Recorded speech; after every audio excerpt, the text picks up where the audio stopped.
अल्लाह वालों को भारत पसंद क्यों आया। मगर आज मेरा टॉपिक उर्स है।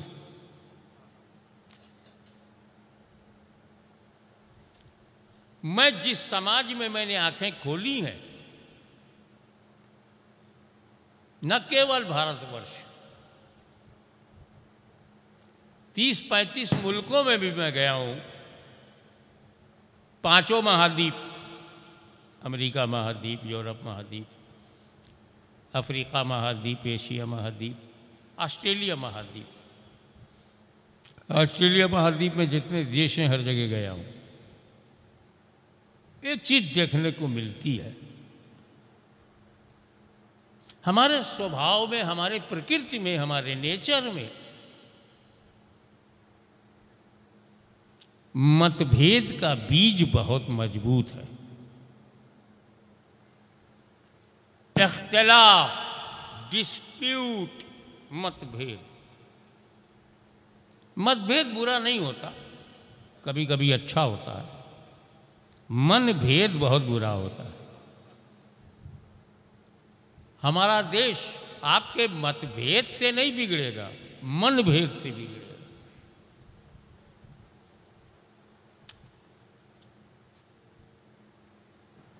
पूरी दुनिया पे नजर डालो, इख्तिलाफ, मुखालिफत कूट कूट के हमारे चरित्र में है। अब यही भारत ले लो, भारत एक, हमारा राष्ट्र एक, देश हमारा एक, भाषाएं अनेक।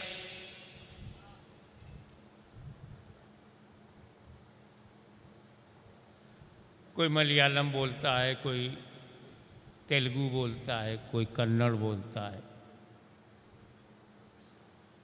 कोई मराठी बोलता है, कोई उड़िया बोलता है, कोई बंगला बोलता है। अबे एक देश में रहकर हमारी एक भाषा भी नहीं। एक देश है, एक संविधान है, एक झंडा है, धर्म अनेक, जातियां अनेक।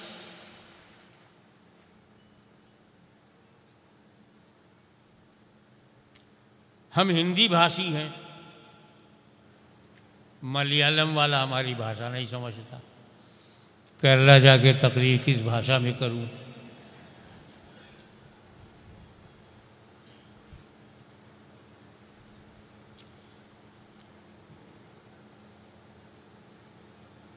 कितना इख्तिलाफ है। अरे बड़े बड़े देशों में भी अमेरिका जब कहता है तो रूस को इख्तिलाफ है, रूस की बात से उसके पड़ोसी में जंग चल रही है। चाइना से हमको इख्तिलाफ, भारत को इख्तिलाफ है। भारत बोलता तो ईरान को इख्तिलाफ है, ईरान से सऊदी अरब को इख्तिलाफ है, सऊदी अरब से फ़लस्तीन को इख्तिलाफ है। हमें इख्तिलाफ ही इख्तिलाफ है।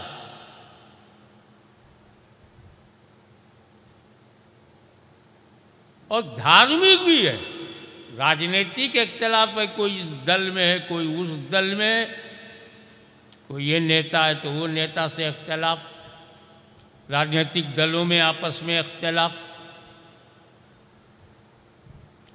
अपना मजमा देखो ना, ये तो सुन्नियों को बुलाया गया था।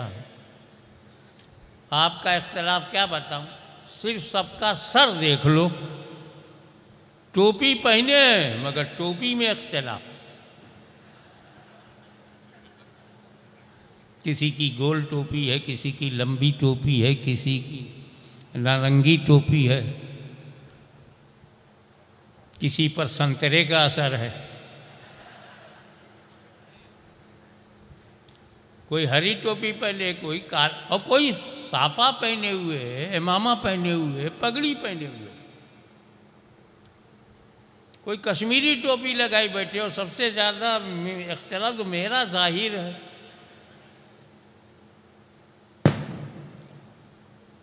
वेशभूषा में इख्तिलाफ। अब खाने पीने में देख लो भैया, यूपी में मस्टर्ड ऑयल सरसों खाना बनता, गुजरात में मूंगफली का तेल, कहीं खोपरे का तेल, कहीं सनफ्लावर का तेल, कोई घी खाता है कोई घी नहीं खाता। यार मसालों में इख्तिलाफ, खान पान में भी इख्तिलाफ। कोई एक खुदा मानता है, कोई 3 मानता है, किसी के यहाँ गिनती ही नहीं है। खुदा को में इख्तिलाफ वो एक है या एक से ज़्यादा है। इख्तिलाफ नबूवत पे इख्तिलाफ, रिसालत पे इख्तिलाफ, खिलाफत पे इख्तिलाफ, नबूवत पर इख्तिलाफ, सहाबियत पर इख्तिलाफ, तहारत पर इख्तिलाफ, गौसियत पर इख्तिलाफ, खाजगियत पर इख्तिलाफ, विलायत पर इख्तिलाफ। बंगाल को बिहार से इख्तिलाफ, बिहार को यूपी से, यूपी को एमपी से, इख्तिलाफ ही इख्तिलाफ। मगर मतभेद से भरी हुई इस दुनिया में सारा इंसान एक बात पर एक है, कोई मतभेद नहीं है। एक भी इनकार करने वाला 135 करोड़ भारतीयों में से कोई इनकार नहीं करेगा। 6 अरब इंसानों में पूरी दुनिया में कोई इनकार नहीं करेगा। उस सच्चाई का नाम है एक दिन मरना है। This is admitted fact. इसका इनकार करने वाला एक भी नहीं मिलेगा। पागल भी नहीं कहेगा कि नहीं मरना। चाइना को इकरार है कि मरना है, रशिया में तो देख रहे हैं कि मरना है, अमेरिका को इकरार है कि मरना है, अरब मानता है कि मरना है, भारत मानता है कि मरना है। चाहे जितना अकड़े, लेकिन चाइना भी मानता है कि मरना है। पड़ोसी पाकिस्तान भी जानता है कि एक दिन मरना है। कोई जो इनकार कर दे, लेकिन मरने के बाद क्या होगा, फिर इख्तिलाफ। सिर्फ मरने पर आप एक हो, और जहाँ सारी दुनिया की मानव जात एक हैं, उसी पर मैं अपने विचार आपके समक्ष रखूंगा।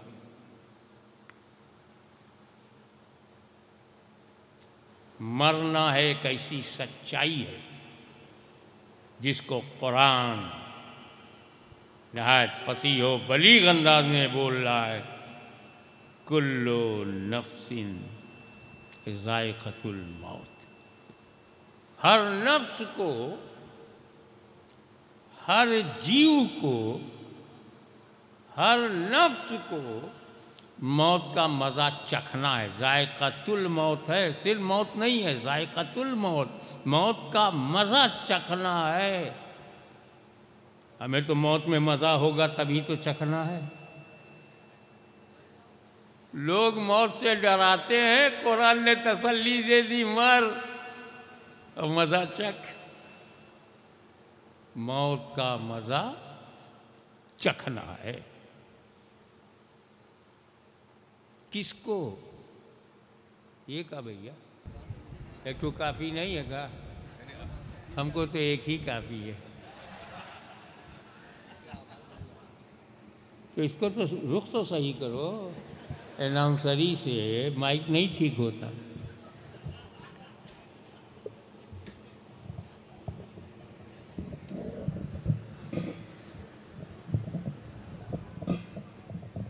कहाँ अंदर डाल,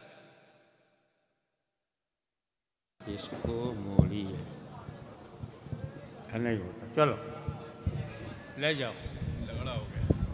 अच्छा, किसको सुनाई नहीं पड़ रहा है? आपको सुनाई नहीं पड़ रहा? पूछो, पीछे आवाज़ जा रही है?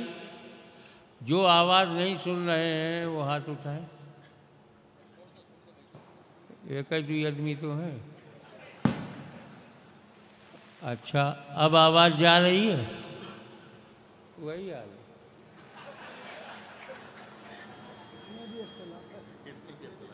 दो चार वोट से आप इलेक्शन नहीं जीतेंगे। जनता जनार्दन किधर है?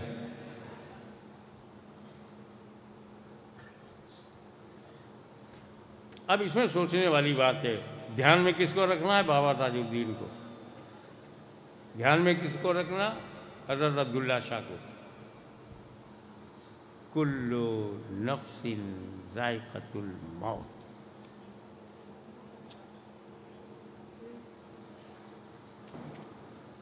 मौत का मज़ा चखना है किसको? नफ्स को। कुल्लु नफ्सिन, नफ्सिन, नफ्स को मौत का मज़ा चखना है।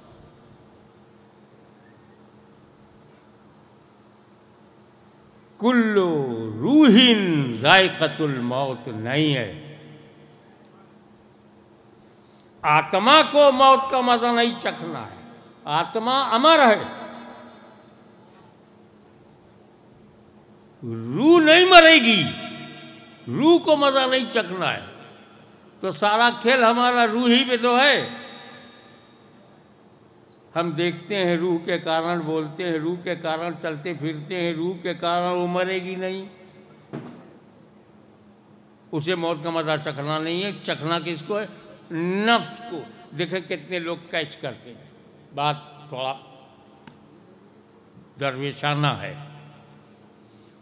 हर नफ्स को मौत का मज़ा चखना है। बेशक नफ्स को मौत का मज़ा चखना है, लेकिन अल्लाह का कोई वली जीते जी अपने नफ्स को मार चुका हो, कौन सा मज़ा चखना है?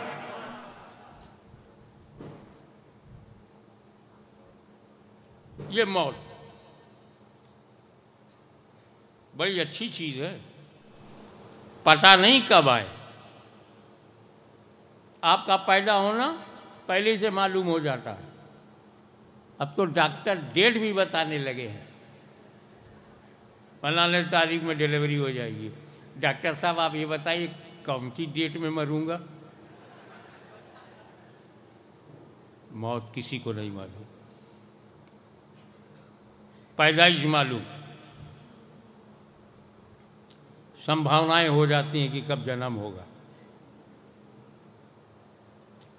मौत अचानक है तो फिक्स, हम अननोन है इसलिए अचानक बोलते हैं। वह समय और जगह तय है। इस मौत से पहले हम क्या थे? जिंदा।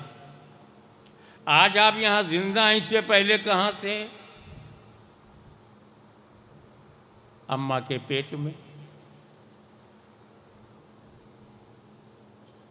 माँ के पेट में थे और पैदा हुए। अब्बा अम्मा के कारण हम पैदा हुए।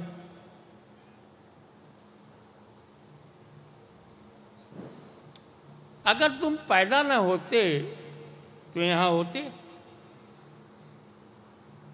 ये जितने डॉक्टर हैं, इंजीनियर हैं, एडवोकेट हैं, बिल्डर हैं, मिनिस्टर हैं, महात्मा हैं, सूफी हैं, संत हैं, ये कब हैं? जब पैदा हुए तब हुए ना।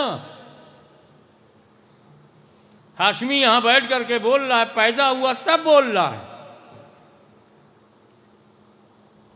मेरे बड़े भाई शेखुल इस्लाम है तब हुए जब पैदा हुए। पैदा ना होते तो क्या होते? हमारे इमाम अहले सुन्नत आला हजरत मुजद्दिद आजम हुए, पैदा हुए तब ना। अगर नकी अली खां के यहाँ पैदा ही नहीं होते तो कहाँ के आला हजरत? मखदूम समनानी पैदा ना होते तो गौसुल आलम कैसे बनते? पैदा हुए तब। आप करोड़पति अरबपति बन जाओ, टाटा बिरला बन जाओ, अडानी बन जाओ, मगर कब बनोगे? पैदा होगे तब। तो जितना रुतबा है तेरा जलवा है, तू आईपीएस है, तू आईएएस है, कब? पैदा हुआ तब। पूरा देश चला रहा है। कैसे चला रहा? पैदा हुआ तब चला रहा, पैदा ही नहीं होता तो। सैयद अब्दुल कादिर जिलानी पैदा ना होते तो गौसे आजम कौन बनता? तो पैदा होना ही हमारे जीवन में सबसे बड़ी नेमत है। पैदा हुए तो खातिमुल मुहद्दिसीन हुए, पैदा हुए तो खातिमुल अकाबिर हुए, पैदा हुए तो ताजुल औलिया हुए। पैदा ही ना होते तो सबसे बड़ी नेमत है पैदा होना। और इस नेमत का कारण कौन है? 3, अल्लाह, अब्बा, अम्मा। अब्बा का अंश, अम्मा का खून, अल्लाह का हुक्म।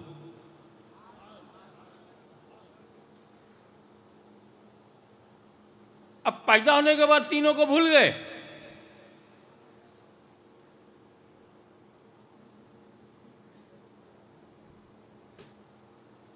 इसीलिए कुरान में कई जगह अल्लाह ने अपनी तौहीद और इबादत के ज़िक्र के साथ माँ बाप का जिक्र किया। वला तुश्रिकू बिही शैअन व बिल वालिदैनि इहसाना। Don't make partner of Allah and be good for parents.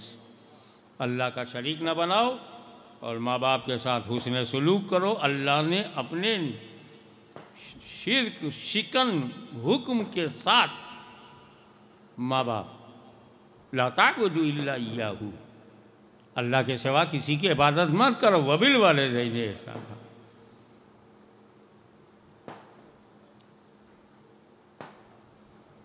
तो माँ के पेट में थे। अच्छा, माँ के पेट में उससे पहले कहाँ थे? आत्मा जगत में,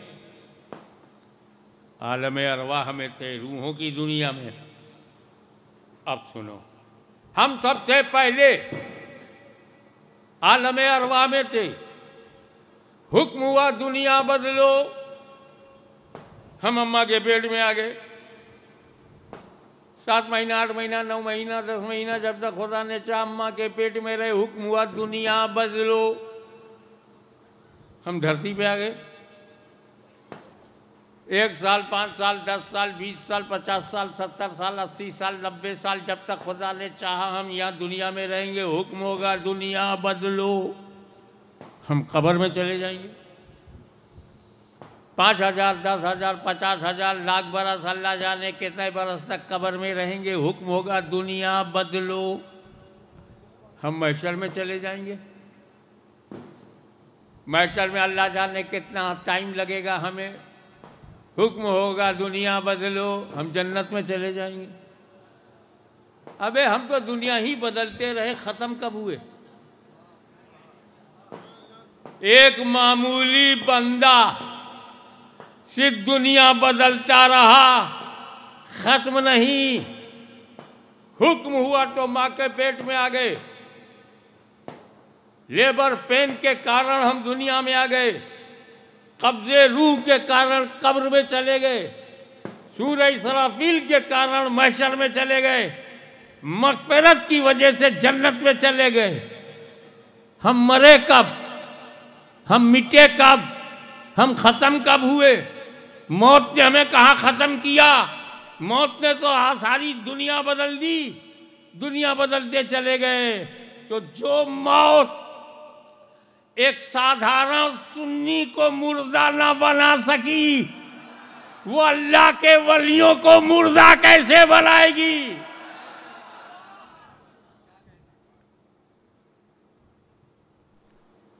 ये मौत क्या हमें मिटाने आती है? ये मौत क्या हमारे जीवन को समाप्त कर देने के लिए आती है? आगे हम सफ़र हमारा ख़त्म हो जाता है। ये मौत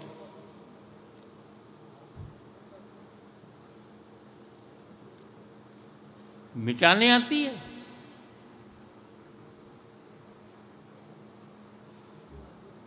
मुर्दा बनाने आती है। चलो पता लगाएं कि कुरान की नज़र में मुर्दा कौन है और कुरान की नज़र में जिंदा कौन है।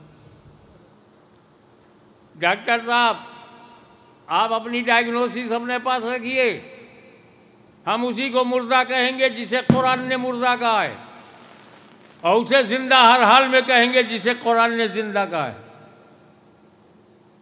तो आलम ख्याल में बारगाह रिसालत में तुम्हें ले चलूं तो तुम देखोगे कि हुजूर सल्लल्लाहु ताला अलैहि वसल्लम मक्के में सारे डिसबिलीवर्स, अत्याचारियों, आतंकवादियों, कट्टरपंथियों, अतिवादियों, सामाजिक दुश्मन, असामाजिक तत्व, मानवता के माथे पर कलंक का टीका ग्रुप है, भीड़ है, और उसमें मेरा नबी खड़ा होकर कह रहा, या अय्युहन्नास कुलू ला इलाहा इल्लल्लाह तुफ्लिहू। ऐ लोगों, अपने बनाने वाले को मान ले, वही पूजा के योग्य है। वननेस ऑफ अल्लाह अलमाइटी, तौहीद, ला इलाहा इल्लल्लाह, फला पाओगे। Abu Jahl and company, Abu Lahab and sons, कुफारे कुरैश, मक्के के गुंडे, इनकार कर दिया।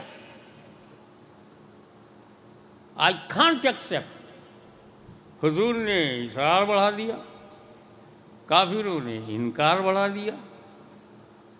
सरकार इसरार पे इसरार कर रहे हैं, काफिर इनकार पे इनकार कर रहा है। इसी इसरार और इनकार की कशमकश के बीच जिब्रील अमीन वही इलाही लेके आते, इन्नका लतुस्मिउल मौता, ए महबूबी, ये मुर्दे तुम्हारी नहीं सुनेंगे।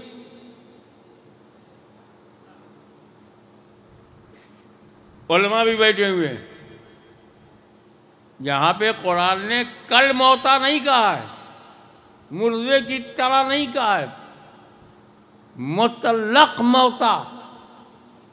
मुतलक अपने इतलाक पे जारी होता है, और जब तक हकीकी माना मुराद लेना मुताज़र न हो, मजाज की तरफ उदूल की ज़रूरत नहीं। यानी ये रसूल, ये मुर्दे हैं। रसूल चलते फिरते को कलमा पढ़ा रहे हैं और कुरान कह रहा है ये मुर्दे हैं। चलते फिरते को मुर्दा कहा, खाते पीते को मुर्दा कहा, उठने बैठने वालों को मुर्दा कहा, जिनके जिस्म में खून दौड़ रहा है उन्हें मुर्दा कहा, सांसें ले रही हैं कुरान ने उन्हें मुर्दा कहा, जिस्म सही सलामत है कुरान ने मुर्दा कहा, वो रसूल के कौल पर इनकार कर रहे हैं कुरान ने मुर्दा कहा। तो कुरान की नज़र में चलते फिरते मुर्दे हैं। तो अगर चलते फिरते मुर्दे कामटी में दिखाई पड़े तो हैरत की बात नहीं। चलते फिरते मुर्दे, खाते पीते, एक तरफ कुरान अबू जहल जैसे चलते फिरते को मुर्दा कह रहा है, अबू लहब जैसे खाते पीते को मरने से पहले मुर्दा कह रहा है। यही कुरान दूसरी तरफ इरशाद फरमाता है, ला तक़ूलू लिमन युक़्तलु फ़ी सबीलिल्लाहि अमवात बल अहियाउ वलाकिन ला तशऊरून। खुदा में कोई कत्ल कर दिया जाए तो उसे मुर्दा न कहो। कत्ल हो गया मुर्दा न कहो, गर्दन अलग हो गई है मुर्दा न कहो, खून बह गया है मुर्दा न कहो, सांसें रुक गई हैं मुर्दा न कहो, चलता फिरता नहीं है मगर मुर्दा न कहो, सीना कटा है मगर मुर्दा न कहो, कलेजा निकल गया है मगर सर्कुलेशन अब ब्लड ठहर गया है मगर मुर्दा न, रेस्पिरेशन का सिस्टम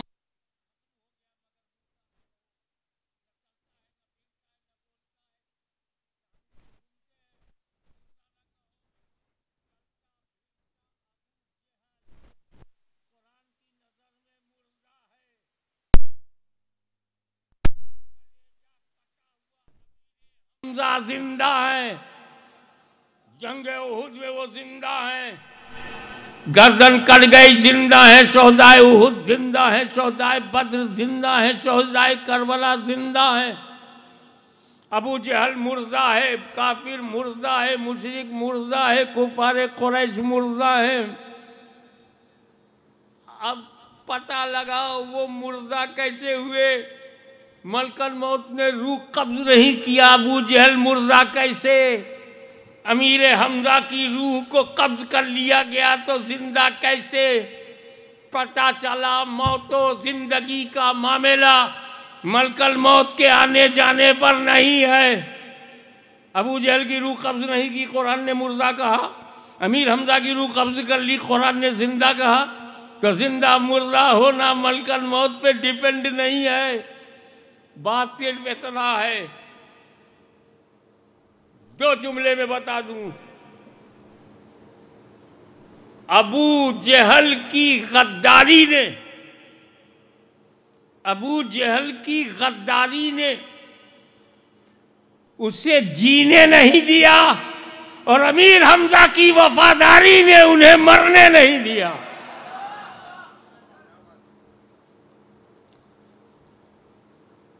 तो पता चला कि रसूल के वफादार का नाम, रसूल की वफादारी का नाम जिंदगी है और रसूल से गद्दारी का नाम मौत।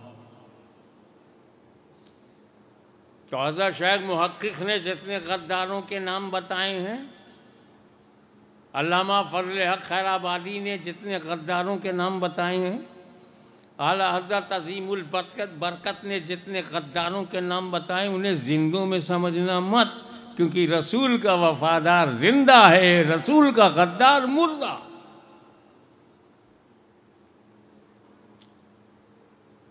अब एक बात बताओ,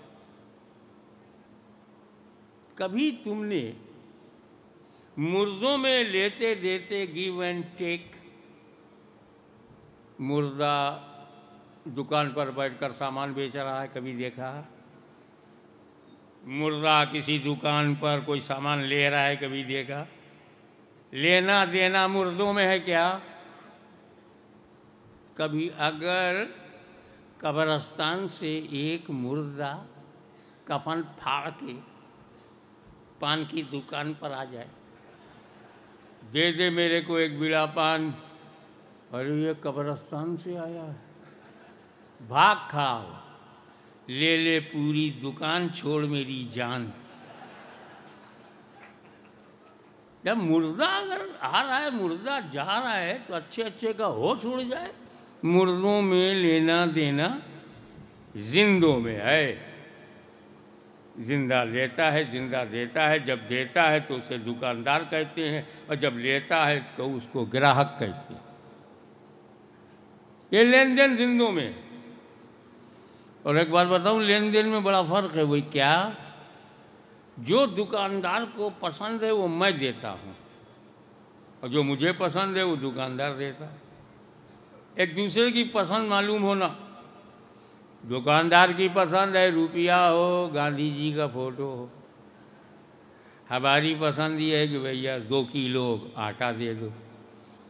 हम उसे रुपया देंगे क्योंकि उसे रुपया पसंद है, वो हमें आटा देगा क्योंकि हमें आटा पसंद है। एक दूसरे की ज़रूरत जानना। दुकानदार की ज़रूरत हमको मालूम, हम जिंदा हैं, उसे रुपया दिया। दुकानदार को हमारी ज़रूरत मालूम, वो भी जिंदा है, हमें उसने आटा दिया, चावल दिया, जो मांगा सो दिया। तो ये जिंदों ही में होती है। और मैं बता चुका हूँ, रसूल का वफादार जिंदा, रसूल का गद्दार मुर्दा। तो जितने वफादार इस जलसे में हैं यहाँ जिंदा, जितने सुन्नी सहीउल अकीदा हैं यहाँ जिंदा, और जो सुन्नी सहीउल अकीदा चले गए वो वहाँ जिंदा। हम यहाँ वफादार, यहाँ जिंदा। हमारे बाबा दादा वहाँ वफादार, वहाँ जिंदा। सरकार अब्दुल्ला शाह वहाँ जिंदा, ताजुल औलिया वहाँ जिंदा, गरीब नवाज वहाँ जिंदा, गौसे आजम वहाँ जिंदा, मखदूम शबनानी वहाँ जिंदा, सारे कादरी यहाँ जिंदा, चिश्ती यहाँ जिंदा, अशरफी यहाँ जिंदा, रज़वी यहाँ जिंदा, बरकाती यहाँ जिंदा। जो रसूल का वफादार यहाँ है यहाँ जिंदा, और जो वफादार वहाँ है वो वहाँ जिंदा। इन जिंदों ने जो यहाँ है क्या पसंद है? मौला अली को क्या पसंद है? सवाब। इमाम हुसैन को क्या पसंद? सवाब। गौसे आजम को सवाब पसंद है, गरीब नवाज को सवाब पसंद है, ताजुल औलिया को सवाब पसंद है, सरकार अब्दुल्ला शाह को सवाब पसंद है। तो हमने शरीयत से पूछा क्या क्या सवाब है। जब सवाब देना है तो क्या क्या सवाब है? कुरान पढ़ना सवाब है, दरूद पढ़ना सवाब है, कलमा पढ़ना सवाब है, खाना पकाना सवाब है, लंगर बनाना सवाब है, लोगों को खिलाना सवाब है, उलमा को बुलाना सवाब है, सादात को बुलाना सवाब है, तकरीर कराना सवाब है, नात पढ़वाना सवाब है, तिलावत करवाना सवाब है।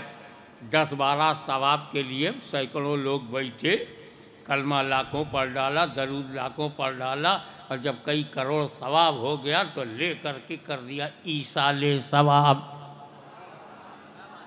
गौसे आज़म को सवाब पसंद है, ईसाले सवाब। गरीब नवाज को पसंद है, ईसाले सवाब। ताजुल औलिया को पसंद है, ईसाले सवाब। सरकार अब्दुल्ला शाह को पसंद है सवाब, ईसाले सवाब। और वहाँ से बगदाद से लेटे लेटे, अच्छा तू मेरी पसंद जानता है तो मैं भी तेरी ज़रूरत जानता हूँ। तू औलाद के लिए तड़प रहा है, कारोबार की तरक्की के लिए मर मिट रहा है, तुझे अपनी बेटी कर कहीं घर बसाना है, तुझे अपनी दुकान चलाना है, तुझको आलिम दीन बनना है। वो तेरी ज़रूरत को वो जानते हैं, उनकी पसंद को हम जानते हैं, हमारी पसंद को वो जानते हैं। हम जिंदा, जो गौसे आज़म को पसंद हुआ हमने भेजा, और जो हमें चाहिए वो उन्हें मालूम, उन्होंने उसी को लौटाया। हम सवाब भेज रहे हैं, वो मुराद भेज रहे हैं। हम सवाब भेज रहे हैं, वो हमारी हाजतें पूरी हो रही हैं। हम जिंदा थे, हमने भेजा, वो वहाँ जिंदा थे, उन्होंने लौटाया। तो लेन देन जिंदों में है। ये मुर्दा जमात को देखो, न इधर से कुछ जाता है न उधर से कुछ आता है।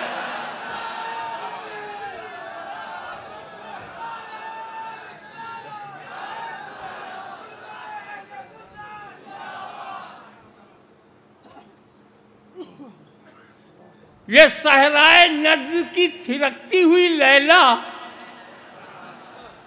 सहराए नज्द की थिरकती हुई लैला, आतंकवादी का जब रूप ले ले तो बाबा ताजुद्दीन की जरूरत बढ़ जाती है। इस महाराष्ट्र में अमन और शांति की स्थापना हो चुकी। अब इसे आतंकवादियों से बचाने के लिए हमें मुल्ला नहीं वलीउल्लाह चाहिए।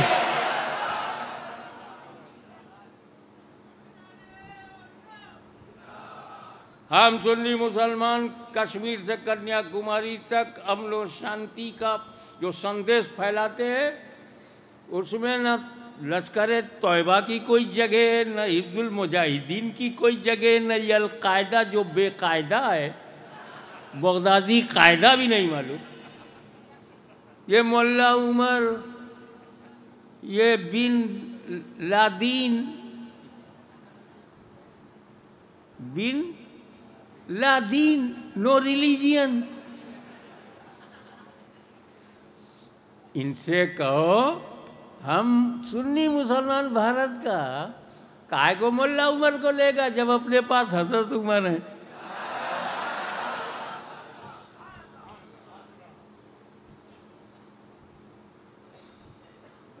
तो वफादार आलम अरवा में जिंदा, माँ के पेट में जिंदा, दुनिया में जिंदा, कब्र में जिंदा। हमें जिंदों ही से तो बात, इम्तिहान मुर्दों का होता है क्या? अब हम जिंदा हों, जिंदा किए जाएं या हमें दोबारा उठाया जाए, ये अलग बहस है। लेकिन जब फरिश्ता आएगा कहेगा मन रब्बो का, हु इज योर गॉड। दूसरा क्वेश्चन होगा, परीक्षा हो रही है, सवाल हो रहा है माँ दीनों का, व्हाट्स योर रिलीजियन।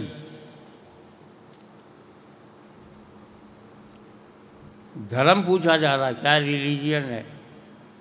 और तीसरा सवाल, माँ कुंता तकूलो फी हाज़र रजुल, इस मर्द के बारे में क्या कहा करते थे। इनसे पूछो, जो मर के मिट्टी में मिल जाए उसकी परीक्षा कैसी।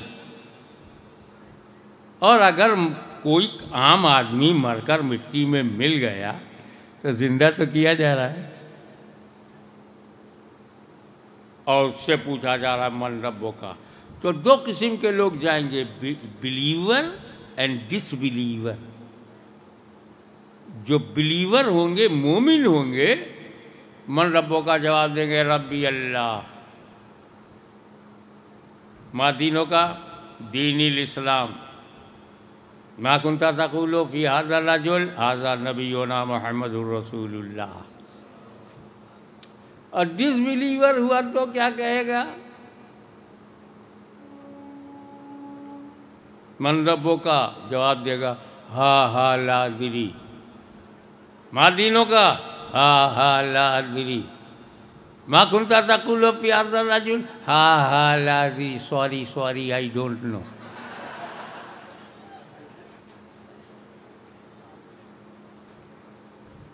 मेरे नबी ने सवाल भी बताया और जवाब भी। मन रब्बों का सवाल होगा, सही जवाब है रब्बी अल्लाह।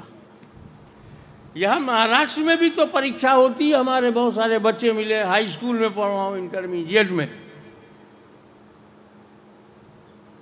उत्तर प्रदेश में एक परीक्षा हो रही थी और एक पेपर आउट हो गया,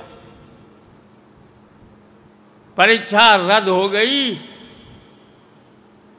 अब हिंदी का पेपर अगर आउट हो जाए उत्तर प्रदेश में तो दसियों लाख फिर छापो नया पेपर। हमने शिक्षा विभाग से कहा, अरे एक पेपर आउट हुआ, जाने दो ना, सब तक नहीं पहुंचेगा। बोले नहीं, जब क्वेश्चन आउट हो जाता है तो कोई फेल नहीं होगा। पेपर आउट हो गया, क्वेश्चन आउट हो गया, प्रश्न लोग जान गए, सब वही प्रश्न की तैयारी करके आएंगे और सब फर्स्ट डिवीज़न पास हो जाएंगे। हमको पता नहीं चलेगा साल भर में कौन स्टूडेंट अच्छा था, कौन फर्स्ट क्लास था, कौन सेकंड क्लास है, कौन थर्ड है और कौन फेलियर है। जब सवाल आउट हो जाए, पेपर आउट हो जाए, तो हर अच्छी गवर्नमेंट उस एग्ज़ाम को ख़त्म करके नया पेपर बनाती है, क्योंकि पेपर आउट हो गया तो फेल होने का चांस ख़त्म। यहाँ से लेकर अमेरिका तक सारी दुनिया पेपर में सवाल छुपा करके परीक्षा लेती है, मगर मेरा रसूल कितना बड़ा रहमते आलम है, मरने से पहले ही तेरा पेपर आउट कर दिया। पहला सवाल मन रब्बों का है, उसका सही जवाब ये है। माँ दीनों का है, उसका सही जवाब ये है। तीसरे सवाल का जवाब से रसूल ने सवाल भी बता दिया, जवाब भी बता दिया, अब भी फेल हो जाओ। कितने कंडम स्टूडेंट हो, पेपर आउट है फिर भी फेल हो। अब यहाँ पे ये गौर करने वाली बात है। पहला सवाल रब के बारे में किया जाएगा, आपका रब कौन है। दूसरा सवाल दीन के बारे में, मुसलमान हुआ तो कहेगा रब्बी अल्लाह, मेरा रब अल्लाह है। हमें अल्लाह के मानने वाले तो बहुत सारे धर्म हैं। ये शक पैदा होगा ना, बहुत सारे धर्म में, मूसवी धर्म में भी अल्लाह, ईसवी धर्म में भी अल्लाह, अंबिया साबिकीन ने भी अपनी उम्मत को बताया अल्लाह। यहूदी भी कहते हैं अल्लाह है, ईसाई भी कहते हैं अल्लाह है, ये भी कह रहा है अल्लाह। तो यहूदी की वजह से कह रहा है कि ईसाई की वजह से कह रहा है या इस्लाम की वजह से कह रहा था, तो दीन भी पूछ लो माँ दीनों का। तेरा धर्म क्या है? उसने कहा दीन इस्लाम। मेरा दीन इस्लाम में पता चला यहूदी नहीं है, नसरानी नहीं है, मजूसी नहीं है।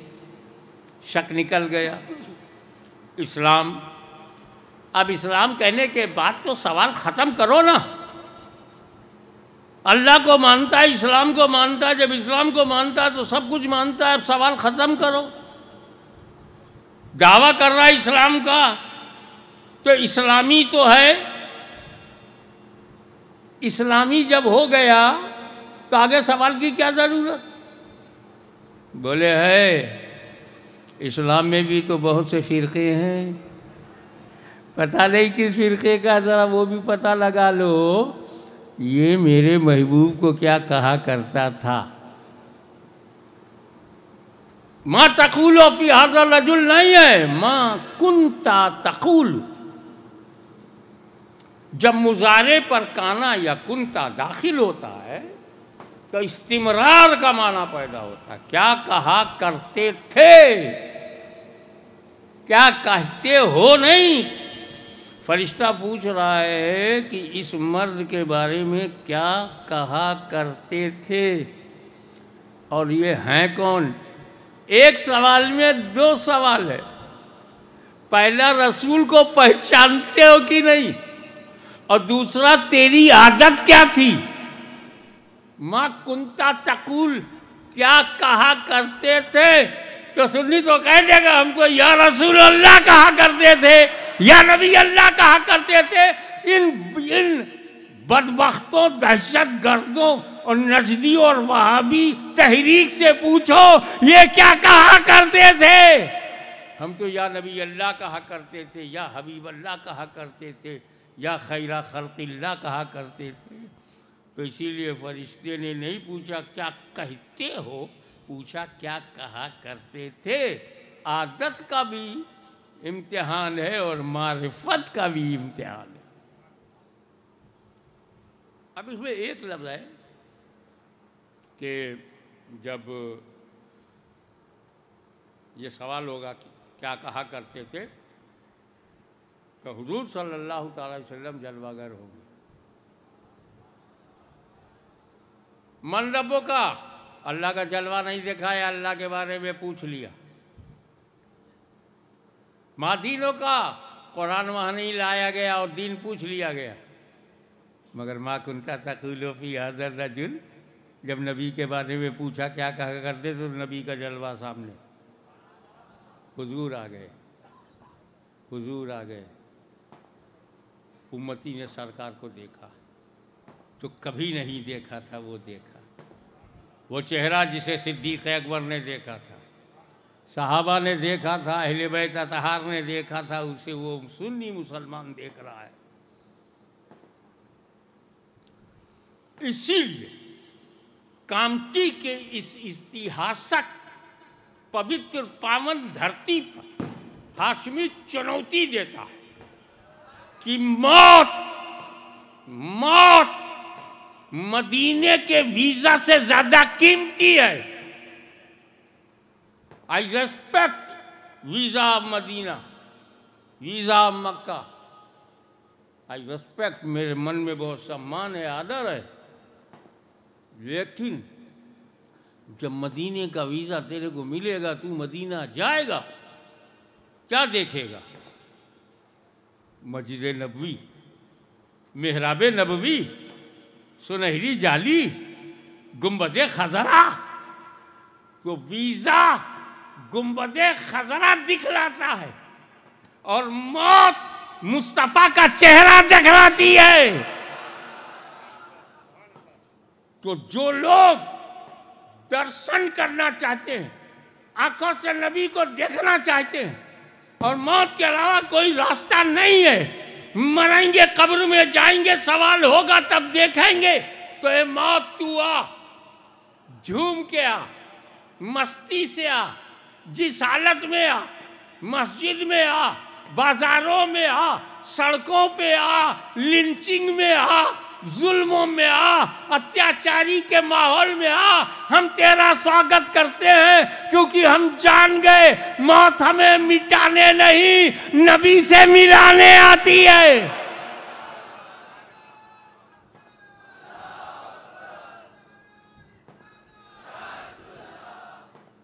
अब जिनकी खोपड़ी गर्म हो, भारत का खाते हैं, उसी की थाली में छेद करते हैं, जो पेट्रोल डॉलर की मस्ती में झूम रहे हैं, जो सऊदी अरब के गुंडों के पैसों पे पल रहे हैं, जो आतंकवाद हमारे देश में फैला रहे हैं, तो उनसे बता दो ये दुबई नहीं है, ये कुवैत नहीं, ये भारतवर्ष है।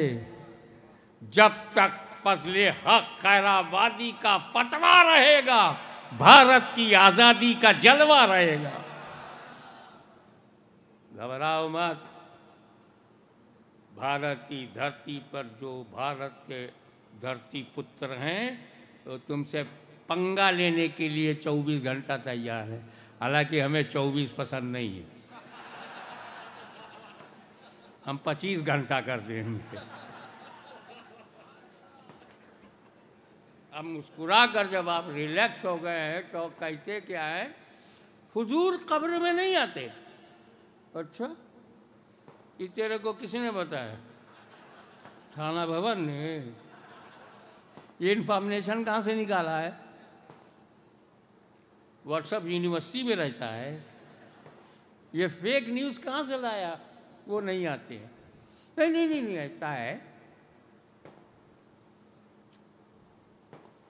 वो हुजूर की छवि आ जाती है। कब्र में हुजूर की तस्वीर है, जो फोटो है, चेहरा है, वो आ जाता है, छवि। उस बेवकूफ़ को ये नहीं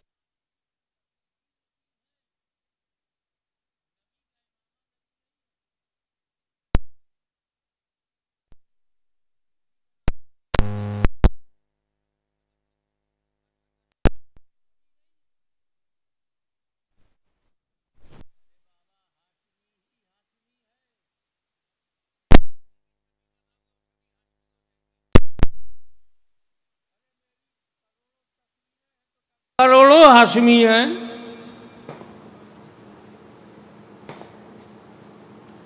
अबे अगर ऐसा ही हुआ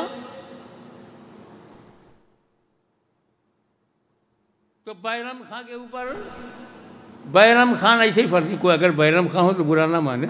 मैंने यही सोच के कहा कि शायद बैरम खां यहाँ कोई ना हो। सहाबा और अहले बैत के नाम पर हम अपने बच्चों का नाम रखते हैं, बैरम खां कहाँ से आएगा? अब बैरम खां के ऊपर हत्या का मुकदमा है और जज साहब ने उसको फांसी दे दिया। उसने, बैरम खां ने जज साहब से कहा, सरकार आपने बैरम खां को फांसी दे दिया? जी। उसने एक तस्वीर निकाली और जज साहब को दिया, ये देखिए कौन है? ये बैरम खां है, इसी को फांसी दे दीजिए। तो छवि असल नहीं होती, और जो नबी ना हो उसे नबी कहना कुफ्र है। जो नबी ना हो उसे नबी कहना कुफ्र है। तो अगर रसूल की तस्वीर कब्र में आती है तो तस्वीर नबी नहीं होती। लेकिन मोमिन ने क्या कहा? हाजा नबी योना, ये हमारे नबी हैं। तो जब तक जाते पाके मुस्तफा जलवागर नहीं होगी, कोई मोमिन नबी नहीं कहेगा। हाँ ये बात तो है। असल में हाशमी भी खिड़की खुल जाती है,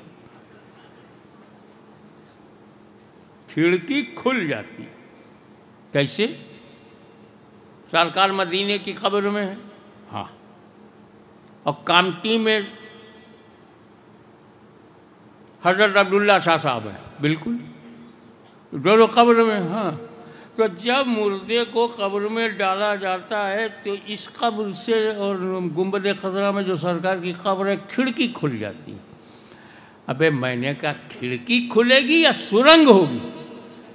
कहाँ कामटी, कहाँ मदीना शरीफ, तो बीच में हिंद महासागर का पानी नहीं घुस जाएगा? बोला बात ऐसी नहीं है, बात ये है कि सरकार की खबर है, हाँ है, और ये जो है कामटी की खबर है, हाँ, तो ज़मीन चिपक जाती है, सिमट जाती है और खिड़की खुल जाती है। बड़े कहा वाह बेटा वाह, ज़मीन में सिमटने की ताकत मान लिया, नबी में आने की ताकत ना माना। लगता है तू केवल धरती पुत्र है, अभी मोमिन बनने में टाइम लगेगा। ज़मीन में सिमटने की ताकत मान लिया, खिड़की खुल गई। अच्छा बेटा, नबी कब्र में है, कामटी में मोमिन कब्र में है, तो कब्र से कब्र में रास्ता बना रहे हो। मैं एक ऐसी बात कहने जा रहा हूँ कि तेरी खिड़की बंद, पहले से कुछ बंद है। अब मैं नहीं जानता शैतान बंद है कि देव, तेरी पसंद है, जिसको चाहो बंद करो। मैं तो तेरी खोली हुई फर्जी खिड़की बंद करूँगा, इल्म का दरवाज़ा खोलूँगा, क्योंकि उसी दरवाजे की औलाद हूँ। आज नबी कब्र में है तो कब्र से कब्र जोड़ रहे हो। एक बात बता, जब नबी ज़मीन पर थे,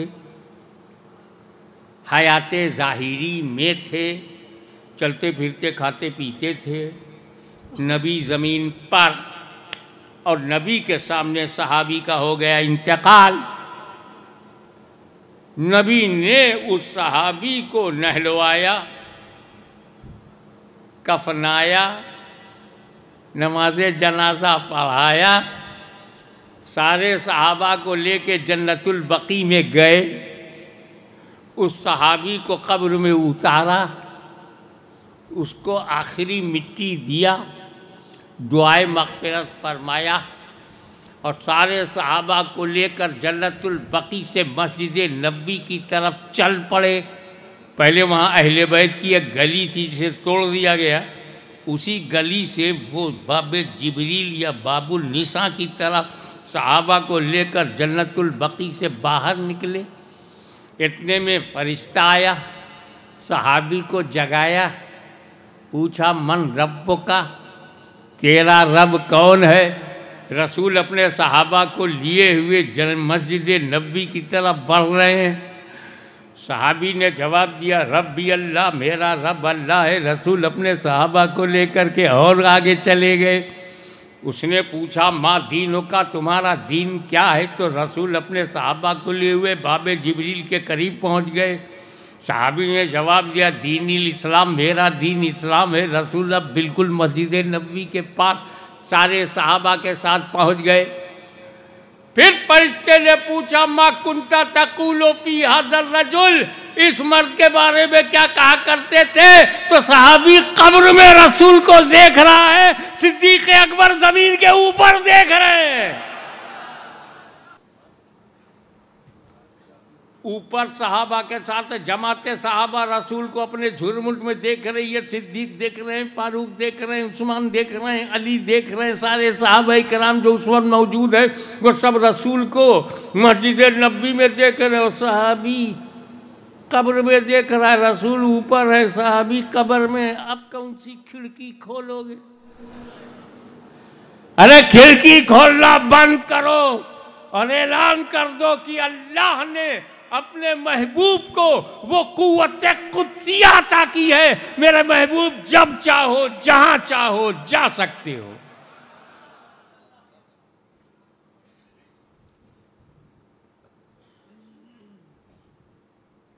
तो जिस पैगंबर को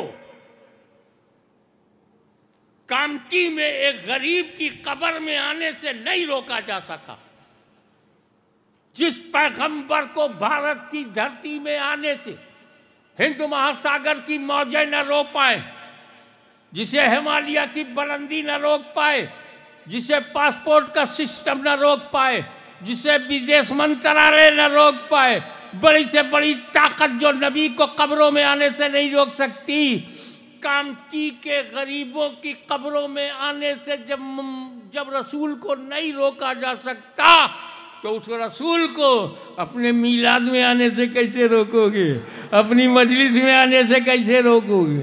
एक बात और समझते चलो, आज तो ज़मीन के अंदर का सफ़र है, कब्र से कब्र में आना है, ये तो मोजिज़ा है, मगर इसको ज़रा समझते चलो कि कब्र से कब्र में आना। मैं एक गड्ढा 8 फीट का करूं, यही नीचे 8 फीट का गड्ढा करूं और उसमें पहलवान को डाल दूं और बोलूं भैया दुकान तक चले जाओ 1 करोड़ ले लो।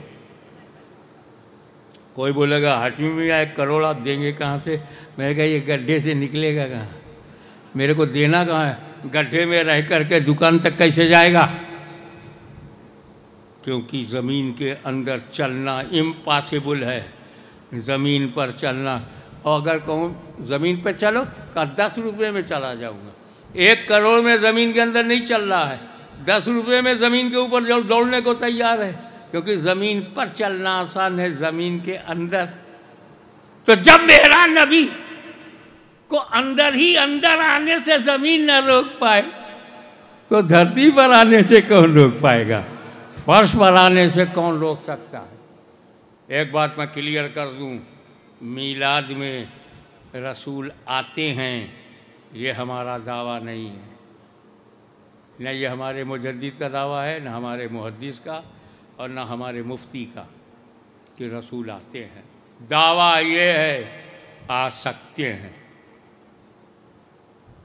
अरे हमने महफिल मीलाद सजा रखी है, आ जाएं तो फजल है, ना आए तो अदल है, मालिक है मर्जी, हम लगाए हुए हैं अपनी अर्जी।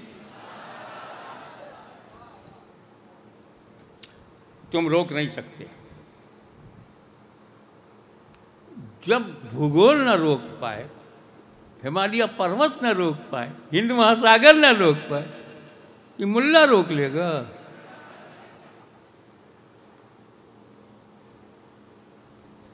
तलवार रखने वाले तो रोक नहीं पाए, ये तस्बीह वाले रोकेंगे।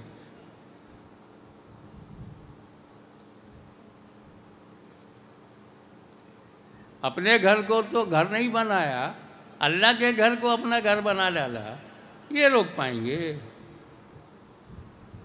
हमने इबादत खाना बना, इन्होंने मुसाफिर खाना बना दिया, ये रोक पाएंगे? आओ आज मैं तुमको एक भेद बता दूँ, बड़ा मज़ा आएगा। हम लोग पहले से खड़े नहीं होते थे, जैसे या नबी सलाम अलैक होता हम खड़े हो जाते हैं ना। क्या तुम नबी को देख के खड़े हुए हो? कहेगा ना,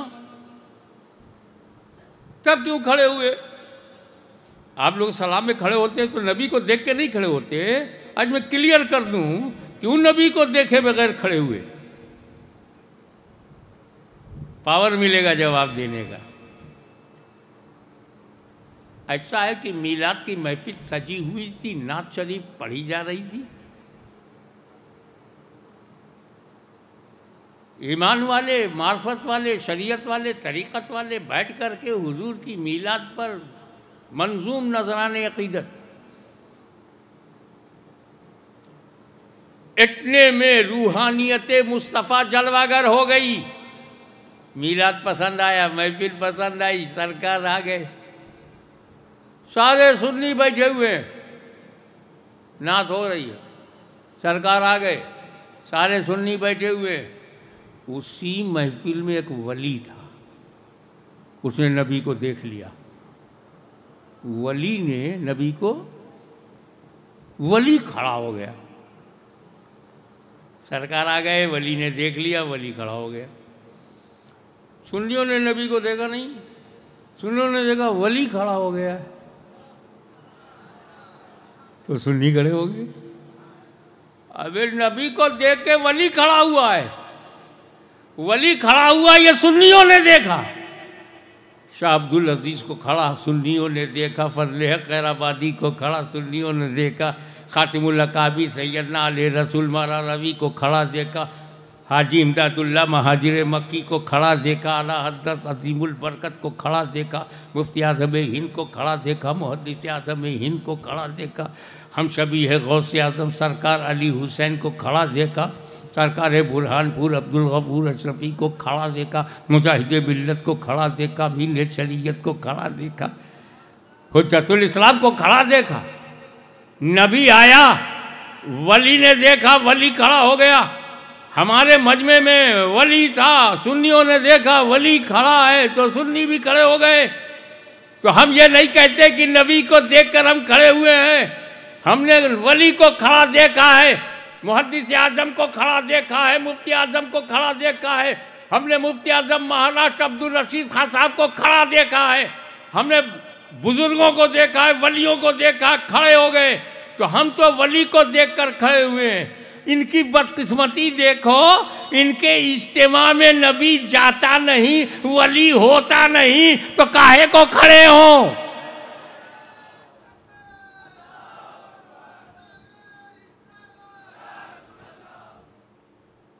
मगर एक सवाल रह जाता है, या रसूलुल्लाह आप कब्र में सबको दिखाई पड़ते हैं और मीलाद में अगर आते हैं तो दिखाई क्यों नहीं पड़ते? मीलाद में दिखाई नहीं पड़ते तो कब्र में दिखाई पड़ते हैं। XYZ सबको कब्र में दिखाई पड़ते हैं। वो पीरू हो, मंगरू हो, जुम्मन हो, सुबराती हो, सबको दिखाई पड़ते हैं। और यहाँ से हम सुन्नियों को क्यों नहीं दिखाई पड़ते? इश्क ने जवाब दिया, हाशमी संभल जा, ये देखने दिखाने वाली बात नहीं है, ये दोनों इम्तिहान है, ये दोनों तेरी परीक्षा है। कब्र में दिखाई पड़ते हैं ये भी इम्तिहान है, और मीलाद में दिखाई नहीं पड़ेंगे ये भी इम्तिहान है। कब्र का इम्तिहान ये है, देखो उम्मती पहचानता है कि नहीं। तवज्जो, कब्र का इम्तिहान ये है कि देखें उम्मती पहचानता है कि नहीं। कब्र में दिखाई पड़ूंगा, देखूं पहचानता है कि नहीं, और मीलाद में दिखाई नहीं पड़ूंगा, देखूं मानता है कि नहीं।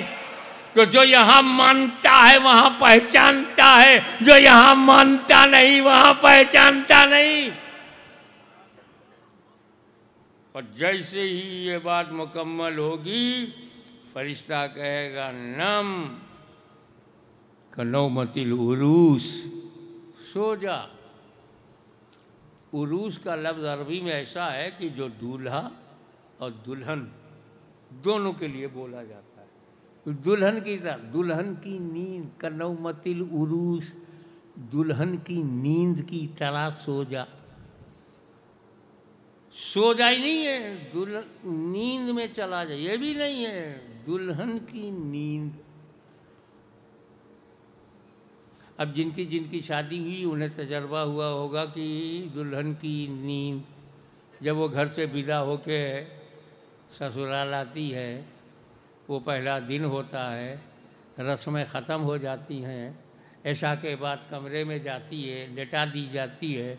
दुल्हा जो है अपने दोस्तों से, साथियों से, घर वालों से, रिश्तेदारों से मिल मिला रहा है, और वो अकेली लग रहा है कि सो रही है, हकीकत में इंतज़ार कर रही। तो दुल्हन की नींद क्या है? आंखें तो बंद हो मगर दिल जाग रहा हो, महबूब के इंतज़ार में जाग रहा हो। सो जा दुल्हन की नींद की तरह।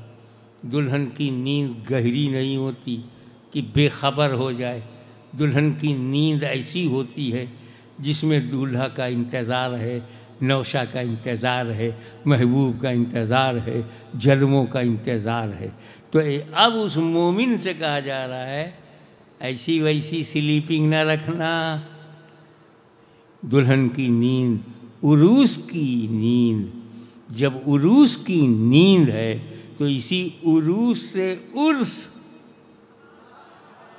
ये जो सरकार अब्दुल्ला का उर्स हो रहा है, ये उसी मंजर की निकाब कुशाई हो रही है कि इन्होंने जलवे महबूब देखा तो फरिश्तों ने कहा आंख बंद करके लेट जाओ, मगर बिल्कुल गहरी नींद में नहीं, हर आते जाते को महसूस करना, हर हाजती को महसूस करना, हर जाहिर को महसूस करना, हर मोहब्बत वाले को महसूस करना, हर आशिक को महसूस करना। इतनी गहरी नींद ना हो कि तुम बेखबर हो जाओ, और इतनी खुली आँख भी ना हो कि सब तुम्हें देखें कि जाग रहे हो। तो इन्हें कब्र में लेटा दिया गया और कहा कि नम का उरूस नौमतिल उरूस, सो जाओ। अब शाह अब्दुल्ला रज़ी अल्लाह ताला अन कामटी की धरती पर आंख बंद किए हुए जलवों का इंतज़ार, महबूब का इंतज़ार। इसीलिए जब हमको उरूस की तरह सोने की इजाज़त मिलेगी तभी तो हम उर्स करेंगे। और जिनकी कब्रों में सांप बिच्छू आए उनको कब उर्स का ख्याल होगा। उर्स करते रहो, झंडा लहराते रहो। अब कोई नबी आने वाला नहीं, कोई नया रसूल आने वाला नहीं है। अब जो दिन फैलेगा वली से फैलेगा, ताजुद्दीन से फैलेगा, मोइनुद्दीन से फैलेगा, निज़ामुद्दीन से फैलेगा, अलाउद्दीन से फैलेगा, अहदुद्दीन से फैलेगा, औलिया कामिलीन से फैलेगा। चाहे वो वली कहीं का हो, किसी का हो, किसी शहर का हो, किसी नगर का हो। इसीलिए आप देखें कि वली सिर्फ अहले सुन्नत व जमात में है। गौसे आज़म उनकी जमात में, गरीब नवाज उनकी जमात में, मखदूम शमनानी उनकी जमात में। जितने आला आला हजरत हैं सब हमारे साथ हैं, जितने घटिया हजरत हैं सब उनके साथ हैं। इसकी वजह यही है कि हम वलियों से अपने बच्चों को वलियों के कदमों में अपने बच्चों को डालते हैं, क्योंकि हमारे इमाम आज़म के नज़दीक हो जाएगा। अगर तुम जंप मार दो तालाब में, दरिया में, तो एक ही साथ वज़ू हो गया ना, गुस्ल भी हो गया, वज़ू भी हो गया। अलग अलग तरतीब से कुछ नहीं किया, वज़ू हो जाता है। अच्छा, उर्दू जानते हो? वज़ू लिखो, वज़ू, वाव ज़वाल वाव, वाव ज़वाल वाव। इधर से देखो तो वाव ज़वाल वाव, उल्टा देखो तो वाव ज़वाल वाव। इधर से भी वज़ू है, उल्टा भी वज़ू है। बात मैं ये कर रहा था कि अगर पानी ना मिले तो क्या करना। एक शक आपका दूर कर दूं, ये शक हो सकता है कि करबला के मैदान में पानी तो मिला नहीं सरकार इमाम हुसैन को, तो वज़ू किए ही नहीं, और वज़ू किए बगैर घोड़े पे बैठ गए। और जब घोड़े पे बैठे तो जख्मी होके नीचे आ गए। सकत थी नहीं, ताकत थी नहीं कि खड़े होकर के नमाज पढ़े, सज्जे में चले गए। और सजदा नमाज तो नहीं थी, पर नमाज जैसी शक्ल बना ली, नमाज जैसी नकल बना ली, ऐसा ख्याल आ सकता है दिमाग में, क्योंकि पानी था नहीं, वज़ू था नहीं, नमाज। अरे इतना तो नमाज के बारे में जानकारी होनी चाहिए कि खड़े होकर नमाज पढ़ना फ़र्ज़ है, खड़े होकर नमाज पढ़ना फ़र्ज़ है। अगर आप खड़े नहीं हो सकते, घुटने में ऐसा दर्द है कि खड़े नहीं हो सकते, तब बैठ के पढ़ो। अब बैठ के पढ़ने में खड़े होने वाला सवाब तो मिल रहा है ना, हालांकि खड़े हुए नहीं, उज़्र था, मजबूरी थी, तो मजबूरी में बैठकर पढ़ना भी खड़े होने का सवाब जाता नहीं। एक बंदा ऐसा मजबूर है कि बैठ ही नहीं सकता, तो बोले लेट के पढ़ ले। अब वो लेट के पढ़ रहा है, मगर खड़े होने का सवाब उसे मिल रहा है, रुकू का सवाब मिल रहा है, सज्जे का सवाब मिल रहा है, पूरी नमाज मिल रही है। क्योंकि जैसे जैसे मजबूरी बढ़ती गई वैसे वैसे रियायत होती गई, मगर सवाब घटाया नहीं गया। पूरी नमाज का सवाब मिला। लेटे लेटे आंखों के इशारे से पढ़ रहा है, पूरी नमाज का सवाब मिला। न क़याम कर रहा है, न रुकू कर रहा है, न सजदा कर रहा है, न कादा में है, मगर सबका सवाब मिल रहा है, क्योंकि मजबूरी है। अब शरीयत का जब ये हुक्म तेरे सामने है तो इमाम हुसैन को देख, 70 से ज़्यादा जिसका जिस्म जख्मी हो, तीरों तलवारों से बदन कटा हुआ हो, उसका लहू जिस्म से बहुत कुछ निकल चुका हो और वो अपनी उस गशी की आलम में ज़मीन पर आ भी गया हो, तो अब खड़े होने की मजबूरी है, खड़े नहीं हो सकते, रुकू में नहीं जा सकते, तो इमाम हुसैन जितना भी नमाज में करने पर कुदरत रखते हैं उतना करने में पूरी नमाज का सवाब मिल रहा है। अब सिर्फ माथा ही रखने की ताकत रह गई तो माथा ही रख देना पूरी नमाज है। और मियाँ ये क्यों भूल रहे हो कि कुरान में है कि अगर पानी ना मिले, वजू न कर सको तो उसका कायम मुकाम तयम्मुम है। तो इमाम हुसैन अगर बावजू नहीं गए तो बा तयम्मुम गए, और वजू करने से बदन जितना पाक होता है तयम्मुम करने से भी बदन उतना ही पाक होता है। वजू करने से जो नमाज पढ़ सकते हो वो तयम्मुम करके भी वही नमाज पढ़ सकते हो। वजू करके जो कुरान छू सकते हो तयम्मुम करके भी छू सकते हो, क्योंकि वजू की जगह तयम्मुम है। तो इमाम अली मुकाम पर पानी की पाबंदी थी, खेमे में मिट्टी की पाबंदी नहीं थी। मेरा इमाम तयम्मुम करके पाक होकर, पाक बनकर, पाक की जलवागरी के साथ दुलदुल सवार होकर यजीदियों से लड़ता रहा और आखिर में जख्मी होकर जब जमीन पर आ गए तो जितनी सख्त अदायगी नमाज में थी उतना ही उन्होंने किया और इमाम हुसैन को पूरी नमाज का सवाब मिल गया। मैं ये बताना चाहता हूँ, कुछ कह रहे थे?